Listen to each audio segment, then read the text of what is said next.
Welcome to the Kirk Minahan wrap-up show. I'm Justin Trudell, and I'm joined today by this is a rare occurrence. I believe this might be the first time since I'm back that someone who was in the studio has joined me for the wrap-up show. I'm joined by the one and the only John Stewart. John, how's it going? Great, and I really appreciate you having me today, Justin, on the show. Oh, well, thank Kirk for that. Well, thank you for joining me here. Kirk asked at the end of the show today, he said, Justin, are you going to be doing the wrap-up show? I said, yes, I am. And he's like, who are you going to have on? John immediately was like, I would love to be on. So I wanted to save it for on, yeah. Yeah. So immediately, let's just get right to it. Right. The first time in studio. I don't want to say you're overshadowed by this, but as you can tell on camera, I am currently sweating my ass off. It is so fucking hot in this studio, and I'm surprised Kirk actually came in. And because I know he tweeted out, he saw my tweet about it being 84 degrees inside the studio, and he said if this isn't fixed, no show today. But nevertheless, Kirk powered through. Oh my God, what a professional! Yeah, what a professional. I mean, you like he said, this man sold out 2 shows at the Wilbur, and now here he is sweating his ass off in this shitty fucking studio in Watertown. And kind of big news: the show that August will be the last time the Kirk Minahan show will be recorded in this studio.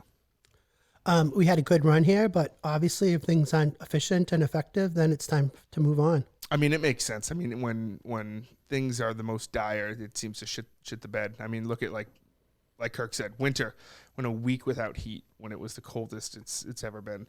He looked so pissed off wearing that winter hat. If this was a legitimate business, let's say this was like, I don't know. Accounting or something, like you couldn't stay in here. Sitting here with gloves trying to type? Yeah, you would have to be, the business would be shut down. Luckily, it's a podcast where, it's a comedy podcast. It's a comedy podcast where if it's, this can be turned into content.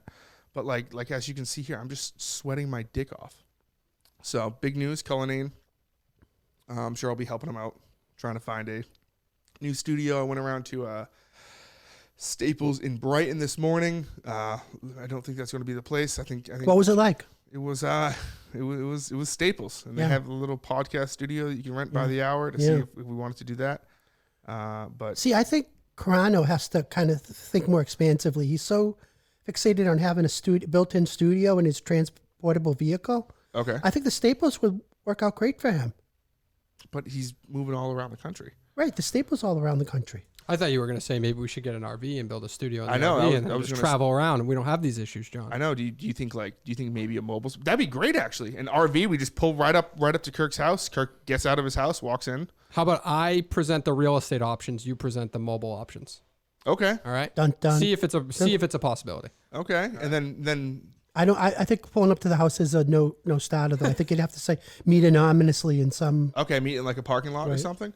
And then have someone kind of be like comedians in cars getting coffee. Oh, now the idea is ruined because like busting with the boys, right? No, yeah, it's over. No. It's over. No, trust me, it's over. It's very professional. But yeah, no, it's kind of a bittersweet moment knowing that this studio will be kind of a thing of the past in just memories. Little over a month. We have what you said, Labor Day. So Labor Day. That's always the hard part of naming a studio after somebody, or it happens a lot with state office buildings. We take a room and we name it after somebody who's beloved, like Justin. But then the lease ends and you move to another building, and what happens to the room? Well, I mean, I guess that will always be the Justin Trudell studio, but we'll see. We'll see what comes of it. But John, so how did you enjoy the experience of being in the Mike Geary chair? It was awesome. It's great to have the spirit of Mike Geary with me, and knowing all the talent and entertainment he's provided, and just trying to step up a little bit and try to attempt to meet that goal. I will say, Kirk did say that you did come very prepared. You were definitely looking forward to this. You told Dave to get plenty of sound. You had drops. What was the what you wanted to? What cartoon character was that? Muttley from Dastardly and Muttley. Okay. It just Mike seemed so obsequious when he was laughing along with Kirk on Tuesday, especially the talk about the writer and his father and the breakfast and all that. Yep. Mike really seemed to really titter and hee during that, and I was just trying to recapture that moment. And I think Dave did a good job trying to find that sound. It was much harder to find when you went back to re-listen than it was in the original context. So are these like things you think of like just as you're listening to the show? Yeah, as soon as I heard that, I'm like, Motley. You just gotta you just figure like you gotta let Dave know. Right. But overall, on a scale of 1 to 10, how would you rate your experience here today? Treatment by the host, 10. Treatment by associate producer, 10. Okay. Kirk thought I was very cruel, or he thought I was kind of giving you the cold shoulder. I don't know what he was thinking of. I think he likes to create that tension in the room. You think so? Yeah. A little bit? Yeah. You think so? See if we can get us to play off of each other. Yeah, but and then Kirk was very down on my performance today. Apparently I was just out of it. I thought you were doing so much. You've already been to Staples. That's right. I already went to Staples. What more can you ask for out of me? No, I guess I was just out of it. It's just a rough day today. It's tough. I suck. On the way out of the building, it's going to be so nice and cool in that hallway. Yeah, the nice hallway. That's the thing too. It was weird because when Dave walked in this morning after I texted him, I told him like he came in. He's like, I think the AC is on downstairs, and I was like, as you're moving closer to the studio, just like every step is like a degree hotter. Every step you take, and it was tough. But what's on the sci-fi watch these days, Justin? What's on the sci-fi watch these days? I think I might rewatch Battlestar Galactica, but that's that can be for the Justin show next time. But a couple things brought up today. We can talk about me for a second there. I did repitch the pizza picture party. Sounds like it's back on. I'm excited. Have you entered? Will you be entering? Well, I don't have an Apple Podcast account, so okay. I'm going to have to figure out a workaround. I don't know if you heard, but you can use whatever podcast. Oh, player you so use. If I use Podbay or Spotify or if you give Stitcher. Yep, Stitcher, you give a 5-star review or you just give a review, screenshot, send it to KMS. Do you Pizza remember Party? KMSPizzaParty at gmail.com. Gmail. Is this a G, a big G or a little G? Doesn't matter. Great. That's a great thing about email. It doesn't matter if it's capitalized or not. Is that across the board? It doesn't matter? I believe so. Yeah. So, and should it start with a nice message like, Dear Justin and Pizza Party crew? Doesn't need a message, just your name. How about something in the subject line? Nope, because all that's being sent to KMSPizzaParty at gmail.com is entries for this. And even if you don't send your name, I have your email address. So it doesn't matter how ineffective a communicator you are, as long as you have the ability to correct. do the screenshot. If you know how to screenshot an email, you should be all set. Great. And subscribe and leave a review. That's all you need to do. You can save it as a JPEG or JPEG.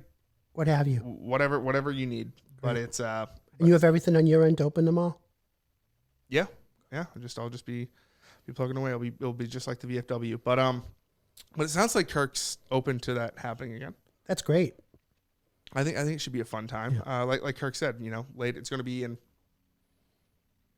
late August. It might be kind of like either a farewell to this studio or like a welcome to the new one. So that's exciting. We'll see. We'll see. Well, normally I listen to the show Yeah. before I do this. Oh. So I kind of have you at a disadvantage here. a little bit. What else was mentioned? Maybe I could have you on the ropes. That's right. What else was on from today's show? Oh, the Wilbur, obviously. The show will not be attending the Wilbur in March of 2023, like Kirk previously stated. They're fully booked. I do like the idea that Kirk said, kind of like a different venue every single, not every single year, maybe a little bit more than that, but kind of like what the next big show event is. They hop from venue to venue. Yeah, it'd be exciting finding the next location and really doing it right. Yeah, doing it right, and also just kind of being going from I think Kirk said he wants a 1,400 person arena, just going from kind of around the Northeast, one in New Hampshire, one in Maine, the Wilbur, just kind of go around and just kind of spotlight some of these fine institutions. Yes, so that should be fun. Will you be attending? I hope so. If show? I can get a ticket. Yeah, let's hope you can get a ticket. What's that new app we can use? Game Time. Game Time. Yeah, Game Time will have all the secondary ticket. Right. There's one in Turner's Falls, I think, a theater called the Shea. Okay. I think it's in Turner's Falls. That'd be a great venue. How big is it? I don't know. I have to look it up. But that's the kind of environment. There's like a little bar room across the street. Okay. There's a pizza shop 2 stores down. There's a IGA or an Agway a little bit down the road. It's very scenic. It's out on Route 2. I think it'd be a great place for the Minifans. Perfect. And Kirk announced today he will not be price gouging the Minifans like his hero, Bruce Springsteen, has done this week. Yeah, we're saying that's dynamic ticketing. We think it's what's going on. I think it's just Bruce and Bruce's people saying like we can probably get, it's a rich audience. It's people who are, working who have made their money or retired.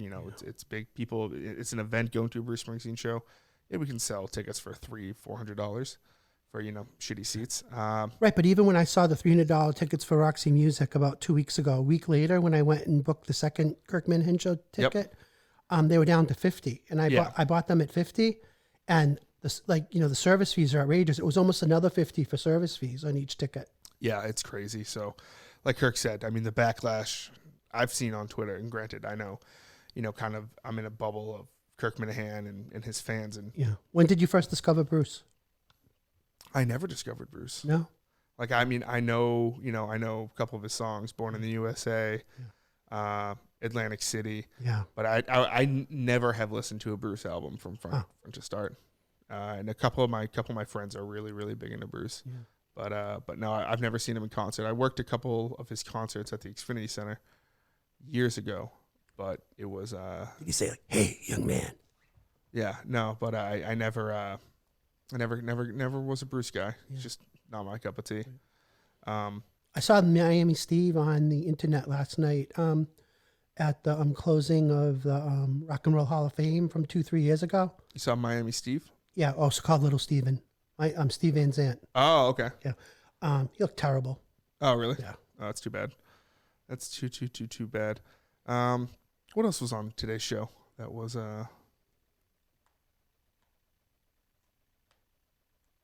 Wish I brought the rundown with me. We had some good trendy content.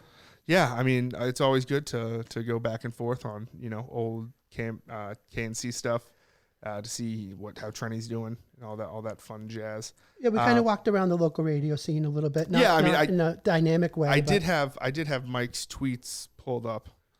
I know you asked Dave at one point who is James Stewart's mortal enemy. Yeah. Let me see here. And I believe we all agreed it was Mike Geary. If you're listening, Blind Mike, hi. Yes. Hello. Well, Justin's doing that. I'd also like to say hi to the fans I sat at the Wilbur with. The first show with very polite, distinguished-looking young woman, and the second show with some gentlemen from Melrose, a couple from Cambridge, a man from the Cape, and a woman and her boyfriend. The woman was from New Jersey. Perfect. Dave, what else did I put in the description? Sorry, what'd you say? I wasn't listening. What else did I put in the description for today? Roaches in the hallway. Do you ever put typos in the description? One time I titled the episode Springsteen? wrong. You talk about Springsteen? You talked about Springsteen. Okay. Springsteen. Biden? Not really. Trump wishes Biden the best. Yeah, that was a funny little. Justin saves the pizza party. Yep. That's about it. Yeah. That's something with Biden and the cancer, because what's worse, having a president say I have cancer, or having the spokespeople say he doesn't know what he's talking about. He doesn't really have cancer. I have no idea what you're talking about. Biden announced this week he had cancer. Oh, well, I thought he announced he had COVID. Before that, he announced he has COVID and cancer? No, he did it like in passing. He basically was saying like, this is why we all have cancer, but he worded it like, I have cancer. This is why we all... He basically has like a skin, like how we all melanoma. Melanoma. Oh, okay. Yeah. So he presented it as he had cancer, and then the White House had to walk it back that he didn't really know what he was talking about. He was talking about a previous incident of cancer he had years ago. Oh, okay.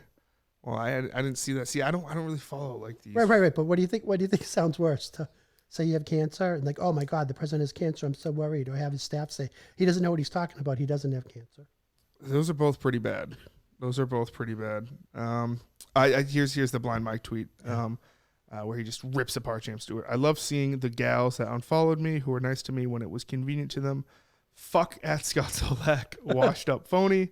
Fuck at James Stewart. Lurch like ghoul with an undeserved self-importance. He continues going on at James Stewart. Let's end that one. Like, why are you so into that Jimmy Stewart thing? Like, every time I see you, you bring up that Jimmy Stewart conversation. He's not talking to me. it's just fun to get it going with Dave. No, right? but did you think that I was like demeaning toward Jimmy or something?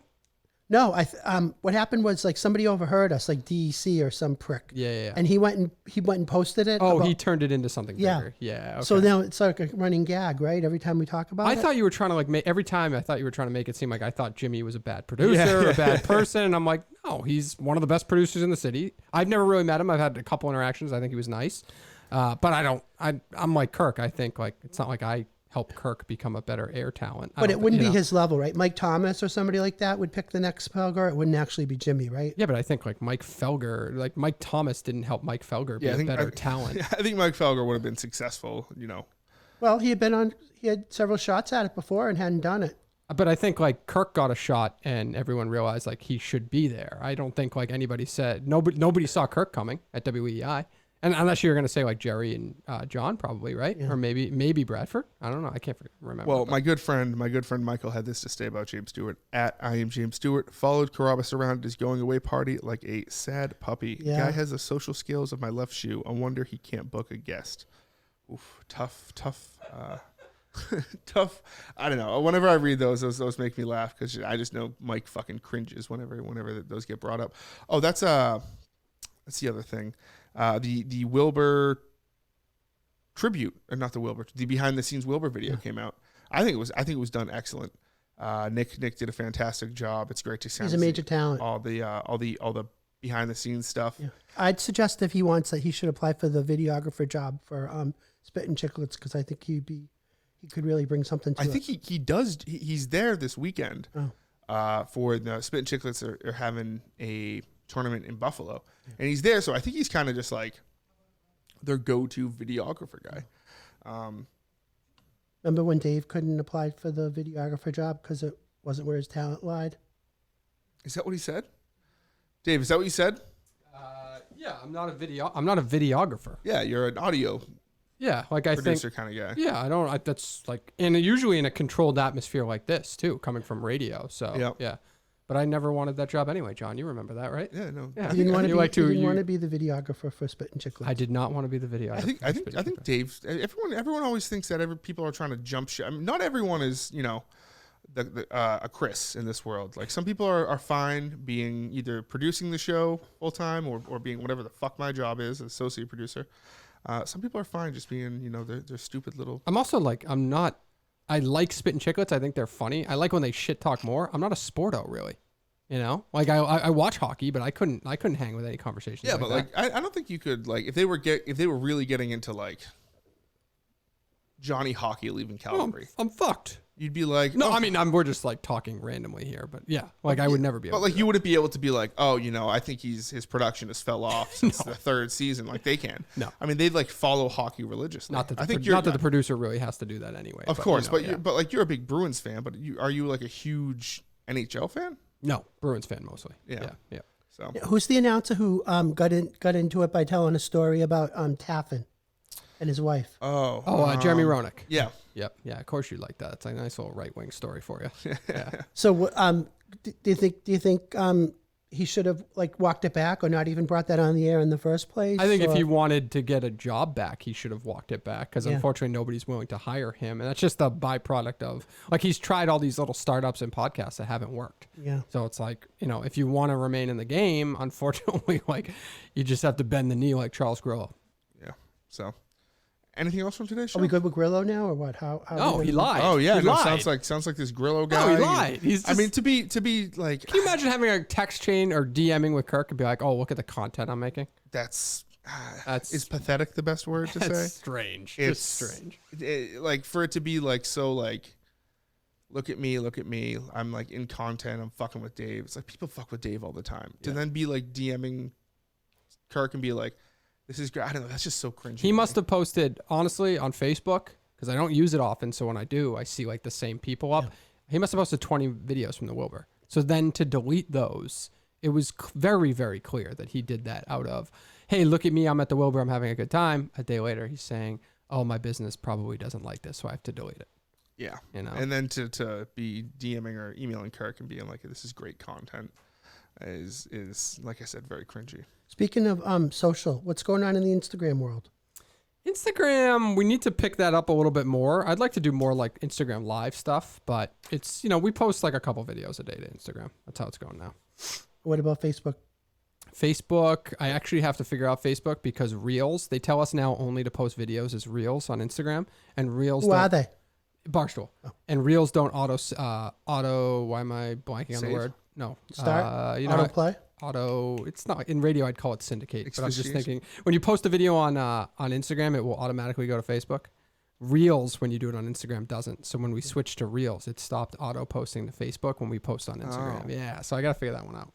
Justin, do you like where your technical skills are, or are you constantly like looking to sharpening the saw and expanding? I'll answer that for Justin. Your skills. I'll answer that for Justin. I worked in radio for a long time. Justin is better than any person I ever met in radio, and that's not I appreciate it. But that's also not like a ego thing coming from me or whatever. This skill set of being a DIY kind of podcast producer is insanely underappreciated. Like insanely. There are people in radio that have huge giant soundboards in front of them that couldn't. This is what Kirk's talking about when he's like, Justin does the Justin show for the wrap up. I'm trying to talk about today's show. I don't need to be talking about like my skill set or fine. You could have produced the Wilbur. Say you could have. Dave, this week you've been sneakily fucking what? First it was the fucking beer thing. It was the beer thing on Monday. Tuesday, I'm getting ripped apart, and Dave's like, Justin sweat his ass off at the Wilbur. And now I thought I had a tough show, thought it was good, and now Dave's like, Justin, say it. Wow, Justin, you don't think you did a good job? You don't think you did a good job? You could have produced the Wilbur. I don't know. To answer your question, technically he is. Technically, he's very good at his I'm job. a fucking genius when it comes to production. It's incredible that I have not been picked up by ESPN to produce the next fucking documentary series on Aaron Rodgers or something all by myself. But is that guy you choose would be Aaron Rodgers? Because I know Derek Jeter has one coming out, so I know they're probably going to do. What's going on with Players Tribune? John, I'm going to be completely honest. No fucking idea what's going on with Players Tribune. Yeah. I have no idea what it kind of had its moment, right? It's not really in the zeitgeist anymore. Well, there was the Kevin Durant announced he was going to the Golden State Warriors through there. Yeah, but I haven't read the Players Tribune. I think ever. I think maybe I've read a couple articles, but you hardly even hear them like you mentioned it, like in passing. Yeah, no. Did he give that up when he went to baseball? Who? Jeter, didn't he take like a management job in baseball or something? I think he owned the Marlins for a minute there, but. Yeah. I have no idea. May I borrow the grill? Do you want the grill? I just want to borrow because my mother would like to have a nice hamburger on a grill. Yeah, sure. Okay. Yeah, I got some Omaha Steaks burgers. Oh, perfect. So hopefully they'll perfect. They'll grill right up. Look right down there for the number, folks, in the link. The promo code is Justin, JUSTIN. Oh yeah. yes, very, very nice. No. But yeah, if that's all for today's show. Thanks. I guess you got to get out of here. Yeah, no, I'm just fucking. You got to get some mac and cheese? John, I got someone's dropping off a bunch of, I'm getting a brand new car today. Congratulations. Yeah, I talked to Bach Honda, and they mentioned, they said, oh, you're with KMS? And I said, yeah, and so they're just giving me a free car. Now, Bach Honda. Is that where Linda was? Was Linda Pizzuti at Bach? John, I'm not actually getting a new car today. It was a joke that I was getting a free car because of my affiliation with the show. You fooled me. I did fool you. Okay. I really appreciate you having me on today, Justin, and I hope to see you again. Of course. I mean, if this is the last time we ever see each other, that would be very sad. And to all the Minifans out there, love you. Yes, love you as well. We'll talk to you. I'll talk to you hopefully in a cooler environment on Monday. Bye. Bye. Perfect.